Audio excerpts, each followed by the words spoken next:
दोस्तों, कृषि मंत्रालय के द्वारा एक बहुत बड़ी अपडेट जारी की गई है, जो कि पीएम किसान सम्मान निधि योजना से जुड़े लाभार्थियों के लिए भी फायदे वाली है। और जो किसान साथी पीएम किसान सम्मान निधि योजना का लाभ नहीं ले रहे हैं, उनके लिए भी ये अपडेट बहुत काम की होने वाली है। सबसे पहले मैं आपको बता दूं, एक ऐसी कमी है दोस्तों, जिसकी वजह से लाखों पीएम किसान साथी का नाम तो है पीएम किसान सम्मान निधि योजना में, लेकिन उनको फ़ायदा मिल नहीं पाता है। कहने का मतलब उनको पैसा मिल नहीं पाता है। और उनके स्टेटस में हो सकता है कि लैंड सीडिंग का इशू दिखाई दे जाए, या ऐसा भी हो सकता है कि लैंड सीडिंग या कोई भी कमी एप्लीकेशन स्टेटस में दिखती नहीं है, बस उनका पैसा नहीं आता है। अब किसान साथी बहुत ज़्यादा परेशान भी होते हैं, अपना स्टेटस चेक करते हैं तो वहाँ पर कोई फ़ॉल्ट उनको देखने को मिलता ही नहीं है।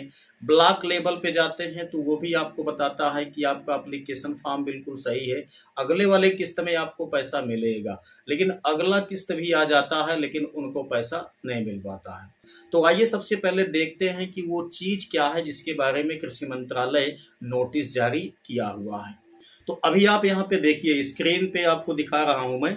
आप देख सकते हैं यहाँ पे खतौनी में अंश निर्धारण का विशेष अभियान। अब आप कहेंगे कि पीएम किसान सम्मान निधि योजना के लिए ये क्यों ज़्यादा आवश्यक है। अभी आपको बताऊंगा कि क्यों इतना ज़्यादा आवश्यक है, और इसी वजह से आपका पैसा भी नहीं आ पाता है। तो देखिए, यहाँ बताया गया है अभियान की अवधि 22 जून से 26 जून तक चलेगा पूरे प्रदेश में ये अभियान। ठीक है ना। हालांकि ये पार्टिकुलर अभी उत्तर प्रदेश के किसानों के लिए नोटिस जारी किया गया है। आप जिस स्टेट से बिलोंग करते होंगे, उन स्टेट्स के बारे में आप एनालिसिस कर लीजिए, या तो आप कमेंट कीजिए, मैं वहाँ का भी स्टेटस आपको बताने की कोशिश करूँगा। तो देखिए, यहाँ क्या बताया गया है, चीज़ों को समझिए। यहाँ बताया गया है, इस अभियान में सभी किसान भाई अपनी खतौनी में अंश निर्धारण यानी हिस्से का सही विवरण सही करवा सकते हैं। ठीक है। देखिए, बहुत सारे किसानों का जो खतौनी है उसमें नाम मिस्टेक है।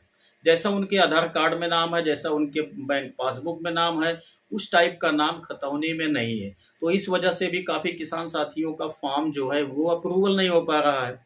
ठीक है। तो उनके लिए भी मौका है, वो भी यहाँ से ठीक करवा सकते हैं। दूसरी चीज़ दोस्तों ये है कि काफ़ी सारे जो सीएससी सेंटर वाले होते हैं, पहले बहुत पहले जब ऑनलाइन आवेदन होता था तो बहुत ज़्यादा यहाँ पर ध्यान नहीं दिया जाता था अंश इत्यादि के लिए। ठीक है ना। तो सीएससी सेंटर वाले क्या काम करते थे कि खतौनी को लेते थे, खतौनी को सीधा सीधा आपके हिस्से में उसका जो अंश है वो डाल करके सीधा ऑनलाइन आवेदन कर देते थे।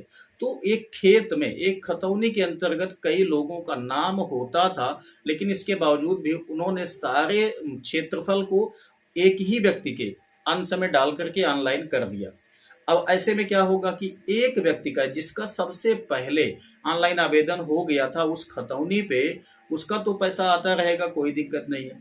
लेकिन जिन लोगों ने उसी खतौनी पर बाद में ऑनलाइन आवेदन करवाया, ऐसे किसानों का डाटा डुप्लीकेट दिखाई देने लगता है। तो इस वजह से भी काफ़ी सारे किसानों का डाटा पेंडिंग हो जाता है। उनका सब कुछ सही दिखाई देता है स्टेटस में, लेकिन पैसा उनको नहीं मिलता है। तो यदि आपके केस में भी कुछ ऐसा है दोस्तों, तो आप इस डेट के अंतर्गत अपने एप्लीकेशन फॉर्म में संशोधन करवा सकते हैं। सबसे पहले आप अपने खतौनी को चेक कीजिए, उसके बाद उसमें देखिए कितने लोगों का नाम है। ठीक है ना। सारे लोगों का जो अंश है अगर आपको पता है तो अच्छी बात है, नहीं पता है तो आप अपने लेखपाल महोदय से मुलाकात कीजिए। उसके बाद जितना आपके हिस्से में जमीन आती है, क्षेत्रफल आता है, वो आपका अलग कर देगा। ठीक है ना। जब अलग कर देगा तो आप अपने एप्लीकेशन स्टेटस का डिटेल निकाल लीजिए। डिटेल में जितना आपका अंश निर्धारण दिया गया डाला गया है उसको आप मैच कर लीजिए कि खतौनी में एक्चुअल में आपका अंश निर्धारण क्या है। ठीक है।